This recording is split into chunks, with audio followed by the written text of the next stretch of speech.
اینجا هاید پارکه. الهی من قربون اینا برم که اینقدر باحالن. تو کجا روی؟ این داره جیش میکنه. با این سوسیس رو نگاه کن. ولش میکرد. آره دیگه بازی میکنه. اینا داکسیترن. اون هم داره اونجا کاری میکنه.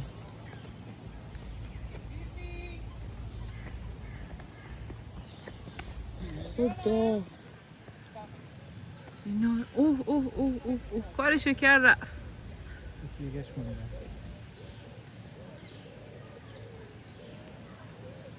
کیف میکنن اینا مامان باباشون سر کارن، اینا هم داکسیترن. آوردن بیرون. شغل خیلی خوب و قشنگی.